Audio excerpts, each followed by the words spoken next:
नमस्कार, NMF news पर आप सभी का बहुत स्वागत। मैं हूं आपके साथ अभिषेक पुंडी। इसी साल बिहार में विधानसभा का चुनाव होना है। एसआईआर की प्रक्रिया लगभग पूरी हो चुकी है और विपक्ष उसे लेकर अब वोट चोरी का आरोप सरकार पर सत्ता पक्ष के ऊपर लगा रहा है। अगले साल बंगाल में चुनाव होना है, वहां की जो वोटर लिस्ट है उसमें भी नए नाम जोड़े जा रहे हैं, कुछ हटाए जा रहे हैं। लेकिन असल में जो वोट चोरी है वो क्या बंगाल में चल रही है? क्योंकि चुनाव आयोग ने बंगाल में 4 ऐसे अधिकारियों को चिन्हित किया जो फर्जी तरीके से वोट बनाने का काम कर रहे थे। बंगाल की अगर बात करें तो बंगाल में 2.5 करोड़ से ज्यादा मुसलमान हैं। बंगाल की आबादी में 27% हिस्सेदारी उनकी है। लेकिन कहा जाता है कि यह सरकारी आंकड़ा, इसके अलावा भी लगभग 18% मुसलमान और भी हैं। याद करिए, जिस वक्त बांग्लादेश में छात्रों का विरोध प्रदर्शन चल रहा था, उस वक्त ममता दीदी ने कहा था, एक मुख्यमंत्री एक राज्य के होने के नाते, कि जिन लोगों को जरूरत है उन्हें वो अपने बंगाल में बांग्लादेश के लोगों को शेल्टर देने के लिए तैयार है। और अब चुनाव आयोग जिस तरीके से अधिकारियों पर कार्रवाई करना चाहता है, उधर भी ममता दीदी उन अधिकारियों पर कार्रवाई करने के लिए तैयार नहीं थी। क्या कुछ चल रहा है बंगाल में असल में जमीन पर? हमारे साथ मौजूद है हमारे वरिष्ठ सहयोगी अनुपम प्रसून। सर, बहुत बहुत स्वागत आपका।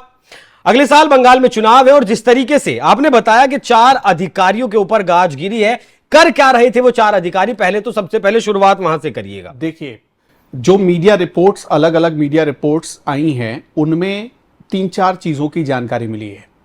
पश्चिम बंगाल में अगले साल चुनाव है और आपको ये पता ही होगा कि 1 जनवरी को, हर साल 1 जनवरी को हर स्टेट में जो चुनाव आयोग होता है वो उस स्टेट के लिए जो वोटर लिस्ट होता है उसे पब्लिश करता है। ठीक है। तो यानी कि पश्चिम बंगाल में जो चुनाव होगा मार्च के महीने में, मार्च और अप्रैल के महीने में चुनाव होगा, अप्रैल के महीने में सरकार बन जाती है। तो ये समझ लीजिए कि मार्च से चुनाव शुरू हो जाएगा। तो उसके लिए ये जो वोटर लिस्ट को पब्लिश किया जा रहा था वो बहुत इंपॉर्टेंट है, बहुत मायने रखता है। खास तौर पर बिहार में अभी एसआईआर की प्रक्रिया चल रही है, खत्म भी हुई और कुछ बाकी है, तो वो चल रही है। आपत्तियां 1 सितंबर तक का वक्त है आपत्तियों के लिए, आपत्तियों के ऊपर काम चल रहा है। तो अभी क्या है उसमें कि एसआईआर को पश्चिम बंगाल में भी लागू किया जा सकता है, इसकी सुगबुगाहट है। उससे पहले पश्चिम बंगाल के वोटर लिस्ट में कुछ ऐसे नाम जोड़े जा रहे थे जिनको लेकर चुनाव आयोग को शक हुआ। चुनाव आयोग को शक यह हो रहा था कि जिन लोगों को कुछ खास इलाकों में जोड़ा जा रहा है वो भारत के नहीं हो सकते, मतलब कि वो भारत के नहीं हैं लेकिन फिर भी उन्हें भारत में वोट देने का अधिकार है। मैं नाम बता देता हूं आपको। 2 विधानसभा ऐसी हैं जिसमें एक दक्षिण 24 परगना की विधानसभा है और एक पुरुलिया की विधानसभा, जो जानकारी मिल रही है कि वहां मेदिनीपुर की विधानसभा है। 2 जगहों की विधानसभा, जिसमें बुरुईपुर विधानसभा है एक और एक मोयना है। अब इन दोनों जगहों पर क्या हुआ है? देखिए, मतदाता सूची में गड़बड़ी की शिकायत सबसे पहले पहुंची चुनाव आयोग के पास कि उसमें जिन लोगों को जोड़ा जा रहा है वो हकदार नहीं है। अब चाहे जैसे भी पहुंची हो, चुनाव आयोग ने ममता बनर्जी सरकार को, इन अधिकारियों को इलीगल तरीके से लोगों को मतदाता सूची में जोड़ने का आरोपी पाया। चुनाव आयोग ने कुछ सबूत के साथ, जो मीडिया रिपोर्ट्स बता रही हैं, वो कुछ सबूत के साथ भेज दिया पश्चिम बंगाल की सरकार को, यानी ममता बनर्जी को। अब देखिए, ममता बनर्जी बहुत सुलझी हुई राजनेता है, लेकिन उनको भी पॉलिटिक्स करनी है। तो ममता बनर्जी ने इस पूरे मामले पर क्या किया? पहले तो उन्होंने इनकार कर दिया कि नहीं, हम कार्रवाई नहीं कर सकते। कार्रवाई इसलिए नहीं कर सकते क्योंकि ये मुफीद समय नहीं है। दूसरी चीज, जब ममता बनर्जी से कोई अच्छा रिस्पॉन्स नहीं मिला चुनाव आयोग को, तो ममता बनर्जी ने वहां के मुख्य सचिव को बोला, चुनाव आयोग ने वहां के मुख्य सचिव को कहा। मुख्य सचिव की ओर से भी जो जवाब दिया गया वो मतलब ऐसा जवाब था जिसने शक पैदा किया। मुख्य सचिव ने कहा कि इस वक्त चूंकि चुनाव की प्रक्रिया, मतलब वोटर लिस्ट बनाने की प्रक्रिया चल रही है, तो हम अगर इनके खिलाफ कार्रवाई करते हैं तो वो प्रक्रिया डिस्टर्ब हो जाएगी, तो हमें थोड़ी मुश्किलों का सामना करना पड़ सकता है। तो इस पर कार्रवाई नहीं की गई।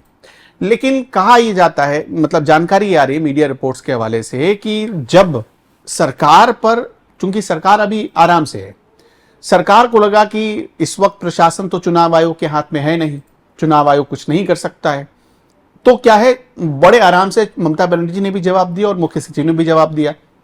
लेकिन उनको पता है कि 3 महीने बाद हो, 4 महीने बाद हो, 5 महीने बाद हो, जब से आचार संहिता लगेगा तो कम से कम 2 महीने के लिए प्रशासन चुनाव आयोग के हाथ में आएगा और तब चुनाव आयोग इन अधिकारियों को छोड़ेगा नहीं, कार्यवाही तो होनी तय है। तो जब ये विचार विमर्श आपस में हुआ, चाहे जिसने भी सरकार को ये सलाह दी हो, खबर ये आ रही है कि अब पहुंचा है चुनाव आयोग के पास कि इनके खिलाफ शिकायत की जा रही है।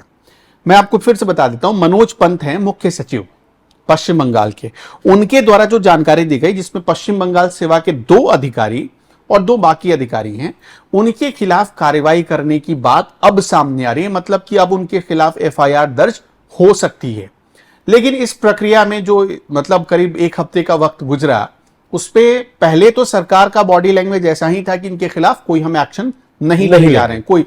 और दिलचस्प बात यह है कि वो जिस हिसाब से काम कर रहे थे इन 2 विधानसभा इलाकों में, से बोरीपुर हमने आपको बताया, मोइना बताया, ये बस एक सैंपल है। ऐसे कई इलाकों से चुनाव आयोग के पास शिकायतें पहुंच रही थी, लेकिन अब आपने देखा होगा शुभेंदु अधिकारी ने कई बार मीडिया के सामने ऑन रिकॉर्ड ये बात कही है कि ऐसे लोगों को जोड़ा जा रहा है। अभी हाल के दिनों में मुर्शिदाबाद में जब हिंसा हुई थी, तब आपने देखा होगा कि मुर्शिदाबाद में भी इस तरह की शिकायतें आई थी। वहां के लोगों ने, स्थानीय लोगों ने की थी कि हम जिनको जानते नहीं है, हम यहाँ पता चला कोई 50 साल से रह रहा है, कोई जिसकी 4-4 पीढ़ियां उस मुर्शिदाबाद में रह गई, उन्होंने भी नहीं देखा था कुछ लोगों को, वो कैसे आकर बसे, कैसे आकर वोटर बन गए।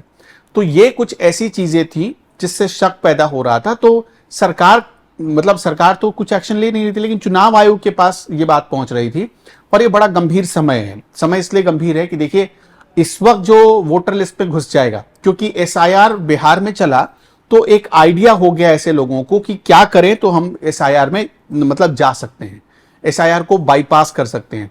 एसआईआर में जो डॉक्यूमेंट्स मांगे गए थे, तो कई सारे लोग पश्चिम बंगाल में ऐसे हैं, कहा जा रहा है कि ऐसे हैं जिनको ये आभास होने लगा था कि ऐसा हो सकता है कि ये डॉक्यूमेंट्स मांगे जा सकते हैं। तो उन्होंने तैयारी करनी शुरू कर दी है। चुनाव आयोग को ये शक है कि उन्होंने इसकी पूरी तैयारी करनी शुरू कर दी है और वो इसी चीज को बाईपास करने के लिए पहले से ही सारे डॉक्यूमेंट्स रेडी करते हुए अपना नाम वोटर लिस्ट में ऐड करवाना चाहते हैं। जी अच्छा, ये बताइए सर, जो 4 अधिकारी थे, अब इसका कैसे पता चलेगा कितने ऐसे वोटरों का नाम इन्होंने वोटर लिस्ट में जोड़ा है जो इस देश के नागरिक नहीं है? जो अभी जो रिपोर्ट्स बता रही हैं, टेलीग्राफ की रिपोर्ट है, इसके हिसाब से देखें आप, तो इसमें से एक डेटा एंट्री ऑपरेटर है जिसको कार्य मुक्त कर दिया गया है। 2 हमने बताया वेस्ट बंगाल के अधिकारी हैं, वेस्ट बंगाल सेवा के अधिकारी हैं। उनके खिलाफ जांच, विभागीय जांच के आदेश दे दिए। अब देखिए, विभागीय जांच के आदेश देने का मतलब क्या है? इसका मतलब यह है कि उनके खिलाफ जांच कौन करेगा? विभाग उनका ही, विभाग करेगा। विभाग किसके अंदर आता है? ममता बनर्जी के अंदर। और ममता बनर्जी क्या कह रही हैं इस पूरे मामले में, या ममता बनर्जी सरकार, मतलब एक तरीके से आप कह सकते हैं जिसके परमानेंट एग्जीक्यूटिव हैं, वो तो मुख्य सचिव हुए, तो मुख्य सचिव वही करेंगे जो ममता बनर्जी कहेंगी। तो जाहिर सी बात है कि ये जो वेस्ट बंगाल के 2 अधिकारी हैं, सेवा के 2 अधिकारी हैं, उनके खिलाफ कार्रवाई होने की संभावना बहुत कम बन रही। तो यहीं पर एक शक पैदा हो रहा है चुनाव आयोग को भी, और चुनाव आयोग उनके डेटा निकाल रहा है, जितने लोगों को इन्होंने जोड़ा है उनके डेटा निकाल रहा है। अब देखिए, सबसे बड़ी बात तो यह है कि चुनाव आयोग तक ये जानकारी पहुंची, ममता बनर्जी के राज से पहुंची। ये अपने आप में बहुत हैरान करने वाली बात है, क्योंकि इस वक्त तो पश्चिम बंगाल के बारे में ऐसा कहा जाता है कि वहां से कोई मतलब जानकारी निकाल लेना ही आपकी सबसे बड़ी जीत है। जो वहां पर सिस्टम बन चुका है, वहां जानकारी ही अगर आपको मिल जाए तो वही सबसे बड़ी बात है। वेस्ट बंगाल की डेमोग्राफी बदल गई है। वेस्ट बंगाल में जो पहले हिंदुओं की तादाद होती थी, कई ऐसे जिले हैं वेस्ट बंगाल के, करीब आप देखिए कि 120-121 सीटें हैं वेस्ट बंगाल की, जो कि इन्फ्लुएंस हो गई हैं। मुस्लिम जिधर वोट करता है उधर जीत तय हो जाती है। तो वो जो मतलब बेल्ट एक बनता जा रहा है वेस्ट बंगाल का, वही ममता बनर्जी सरकार की सबसे बड़ी ताकत है। तो ममता बनर्जी ये समझती हैं और उसके हिसाब से ही वो आगे जो भी कार्रवाई कर रही हैं। तो बनने दिया गया है ना सर उस बेल्ट को। अच्छा, एक दिमाग में मेरे सवाल ऐसे आया सर, थोड़ा सा मतलब अजीब लग सकता है आपको, ये जो संघीय ढांचा हमारा है राज्य और केंद्र के बीच का, अब चुनाव आयोग एक स्वायत्त संस्था, एक संवैधानिक संस्था है, उसके पास अगर किसी राज्य के अधिकारी को लेकर प्रूफ है कि वो वोटर लिस्ट जैसी चीज में गड़बड़ कर रहा है, उसके बावजूद भी मतलब एक अपंगता के साथ उसे ममता बनर्जी के ऊपर ही क्यों निर्भर होना पड़ रहा है? वो अपने आप इस तरीके का कोई डिसीजन नहीं ले सकता, डायरेक्ट कोई एक्शन नहीं ले सकता है, चुनाव आयोग नहीं ले सकता है। चुनाव आयोग तक मतलब ढांचा ही ऐसा बनाया गया है। हाँ, चुनाव आयोग के पास शिकायत पहुंची, चुनाव आयोग ने वेस्ट बंगाल के मुख्य सचिव को दिल्ली बुलाया। वेस्ट बंगाल के मुख्य सचिव जो मनोज पंत साहब हैं, उन्होंने वादा किया चुनाव आयोग के पास आकर कि साहब हमें 21 अगस्त तक का वक्त दीजिए। याद रखिए कि जब हम ये वीडियो तैयार कर रहे हैं उस वक्त 25 अगस्त है, तो इसका मतलब कि वो डेडलाइन 4 दिन ज्यादा हो चुकी है, 4 दिन पार हुए, 4 दिन बीत गए, अभी तक कार्रवाई नहीं हुई। इसका मतलब ये है, चुनाव आयोग तो पूछ सकता है किससे, वो सरकार को लेटर लिख सकता है और मुख्य सचिव को तलब कर सकता है। उसने ये दोनों काम किए हैं। कार्रवाई करना या ना करना ये अंततः तो सरकार के हाथ में है। जब तक कि चुनाव आयोग के हाथ में पूरा सिस्टम, पूरा प्रशासन नहीं आया, तो चुनाव आयोग के हाथ में सिस्टम कब आएगा? जब आचार संहिता लागू होगा, तभी तो जो जितने जिले के डीएम हैं वो चुनाव आयोग की बात मानने के लिए बाध्य कहलाएंगे। हालांकि अभी भी वो कार्रवाई कर सकते हैं, लेकिन उनमें पूरी ईमानदारी और उस हिसाब से निष्ठा होनी चाहिए। और ऐसा नहीं है कि मैं जब ये बात कह रहा हूं तब मैं किसी अधिकारी की निष्ठा पर सवाल उठा रहा हूं, नहीं, मैं एक एग्जाम्पल दे रहा हूं आपको कि देखिए बहुत सारे पश्चिम बंगाल में अधिकारी हैं जो बहुत ईमानदार हो सकते हैं, बहुत ज्यादा ईमानदार, और शायद वो ईमानदार है तभी ये बात दिल्ली तक पहुंची भी है, चुनाव आयोग तक, तभी ये बात पहुंची है और तभी चुनाव आयोग ने मनोज पंत साहब को बुलाया। तो इस पूरे मामले में चुनाव आयोग अगर डायरेक्ट एक्शन ले सकता होगा तो अब तक वो ले चुका होता। ठीक, बहुत धन्यवाद सर। बस एक लाइन में मुझे जवाब दीजिएगा, बस आखिरी सवाल आपसे पूछूंगा कि अब जब अगले साल चुनाव होगा बंगाल में, तो कैसे ये मान लिया जाए कि मतलब पूरी तरीके से वो चुनाव निष्पक्ष होगा या उसमें कोई गड़बड़ी नहीं होगी? जिस तरीके से आपने एक बेल्ट का जिक्र किया और उसमें मुसलमानों के इन्फ्लुएंस का जिक्र किया। देखिए, चुनाव करवाना चुनाव आयोग का काम है। चुनाव आयोग की निष्पक्षता पर बहुत सारे सवाल भी उठ रहे हैं। आपने देखा खुद इस एक्शन के बाद जब चुनाव आयोग ने लिखा तब ममता बनर्जी ने क्या कहा, मेरे पास तो वो पूरा आरोप है, ममता बनर्जी ने भाजपा का बंधुआ मजदूर कहा है। तो आप अंदाजा लगा लीजिए, राहुल गांधी वोटर अधिकार यात्रा चला रहे हैं बिहार में, वो नारे लगा रहे हैं वोट चोर गद्दी छोड़, मतलब बीजेपी की सरकार से सीधा चुनाव आयोग का कनेक्शन निकाला जा रहा है। उससे पहले 7 अगस्त को जो उन्होंने प्रेस कॉन्फ्रेंस की उसमें उन्होंने बहुत सारे डिटेल दिखाई। तो चुनाव आयोग पर सवाल उठ रहे हैं, लेकिन दूसरी तरफ चुनाव आयोग ने भी प्रेस कॉन्फ्रेंस की, जो 17-18 तारीख को चुनाव आयोग की तरफ से प्रेस कॉन्फ्रेंस हुई थी, जो मुख्य चुनाव आयुक्त ज्ञानेश कुमार जी ने की थी, उसमें भी उन्होंने बहुत सारे आरोपों का जवाब दिया। तो देखिए, दोनों तरफ से जिनको सत्ता मिल गई है, जिनको सत्ता नहीं मिली है, दोनों आरोप लगा रहे हैं चुनाव आयोग पर। मतलब ये जो हमारी पूरी डेमोक्रेसी है उसमें सिर्फ 2-4 पार्टियों को छोड़ दें तो बाकी सारी पार्टियों को चुनाव आयोग पर शक है। तो ऐसे में नतीजे जो भी आए वो तो सवाल उठाएंगे ही।